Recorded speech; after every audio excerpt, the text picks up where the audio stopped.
લક્ષ્મી આપણી ઘરે આવે છે દીકરીને, જય મારું બાળક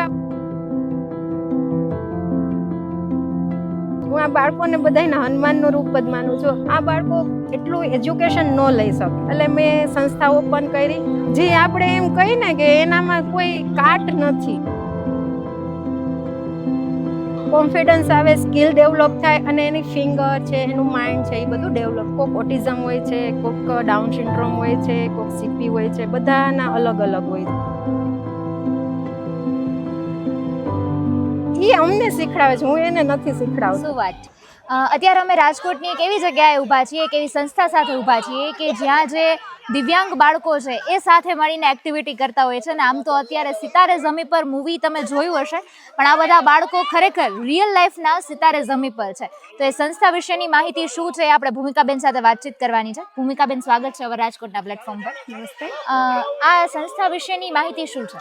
આ છેલ્લા મેં 4 વર્ષથી ચાલુ કર્યું છે. સ્પોર્ટ્સ જ હું કરાવું છું. સ્પોર્ટ્સમાં આઈ થિંક 2022માં પણ મેં ક્રિકેટ ટુર્નામેન્ટ્સ કરાવી હતી અને પાછું ક્રિકેટ ટુર્નામેન્ટ્સ જ કરાવું છું. ઓકે. અને ક્રિકેટ ટુર્નામેન્ટ્સ અને આ બાળકોને થોડાક રમાડી તો એની ફિઝિકલી એક્ટિવિટી, માઇન્ડ ડેવલપમેન્ટ અને જજમેન્ટ અને સોશિયલાઇઝેશન, જે આપણે સમાજ સાથે જોડાય એનું સોશિયલાઇઝેશન, એનામાં કોન્ફિડન્સ આવે ને એ બધું આવે, એના માટે હું સ્પોર્ટ્સ એકેડેમિક જ ચલાવું છું ખાલી. ઓકે.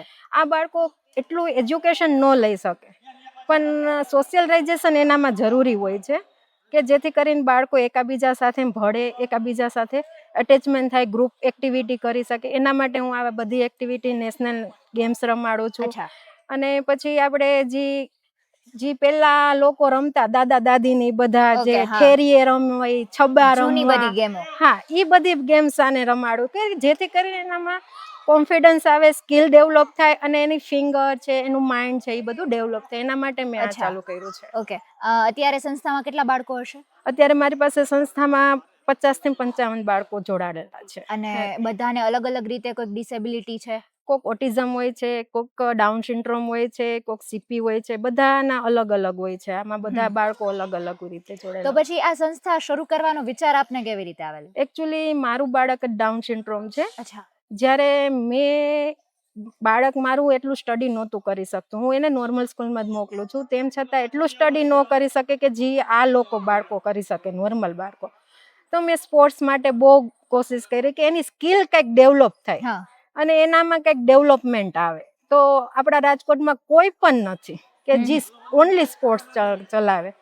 અને મેં સંસ્થાઓ ઘણી બધી છે પણ સ્પોર્ટ્સ માટે નથી કોઈ.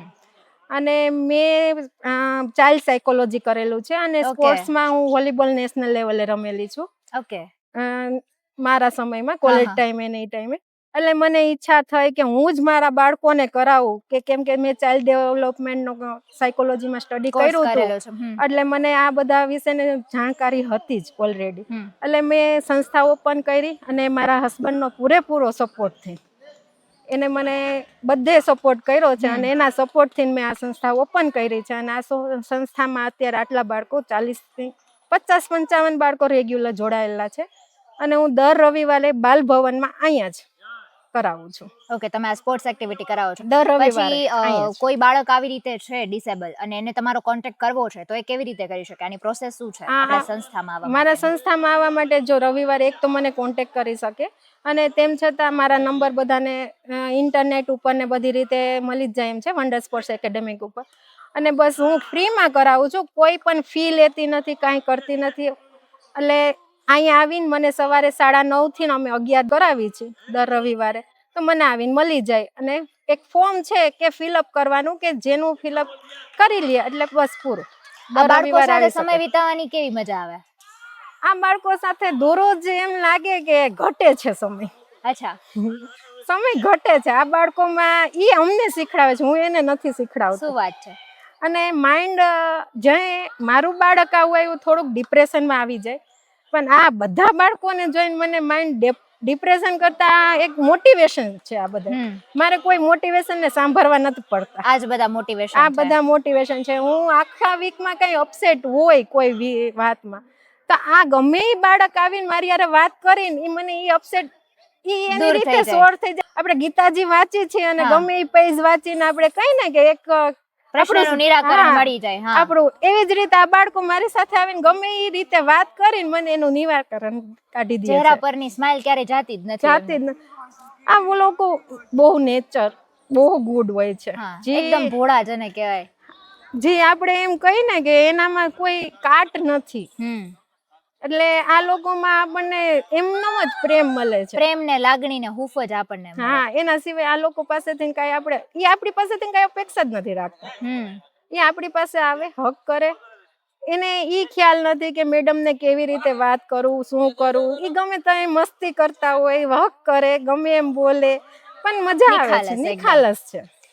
છેલ્લો પ્રશ્ન ખાલી એ પૂછીશ કે તમે ચાઇલ્ડ સાયકોલોજી કર્યું છે તો ઘણીવાર આ રીતે જો બાળક જન્મે ને તો માતા પિતા દુખી તો થઈ જતા હોય છે, પણ એક અંદરથી ને એવું લાગે છે કે આવું બાળક એમના પર બોજ બની ગયું છે એમ. તો એવા માતા પિતાને શું કહેવા માંગો છો? એવા માતા પિતાને હું એટલું જ કહીશ કે આ બોજ નથી, આ ભગવાનની દેન છે. જ્યારે આપણા કોઈ એવા સારા કામ કર્યા હશે ને ત્યાં આ બાળક હશે. અરે હું એમ નથી માનતી કે ખરાબ કર્મ. મેં મારું આર્ટિકલ છે, એક મેં લખેલા છે હા, હા. આર્ટિકલ, એમાં મેં લખ્યું છે કે ખરાબ કર્મથી બાળક નથી આવતા, સારા કર્મથી આ બાળક આવે છે. જેવી રીતે લક્ષ્મી આપણી ઘરે આવે છે દીકરીને હા અને સારા માની છે, એવી જ રીતે આ બાળક સારું કરે. અને હું આ બાળકો બધા હનુમાનના છે. હું આ બાળકોને બધાને હનુમાનનું રૂપ જ માનું છું. અને એક રામ કેમ કેતા કે આ કરો એટલે ઈ કરતા, એમ આ લોકો ઈ જ છે. એને કહેવાનું બસ એટલે એ ઈ કરે. કરશે. એક આ બધા મારા માટે હનુમાન જ છે. આ બધા હું એને હનુમાન બાપાનું સ્વરૂપ જ માનું છું આ બધા અરે બાળકોને. વાહ, શું વાત છે. ખૂબ મજા આવી તમારી સાથે વાત કરીને. હાય, કેમ છે? મજામાં. તમારી ઉંમર શું છે? English okay. કેવી મજા આવે છે અહીંયા આવીને રમવાની? બહુ સરસ મજા આવે છે. મજા આવે છે. સૌથી વધારે કયું સ્પોર્ટ ગમે છે? ક્રિકેટ, ક્રિકેટમાં એમાં શું ગમે છે, બોલિંગ કે બેટિંગ? Batting, batting. તો પછી ફેવરિટ ક્રિકેટર? વિરાટ કોહલી.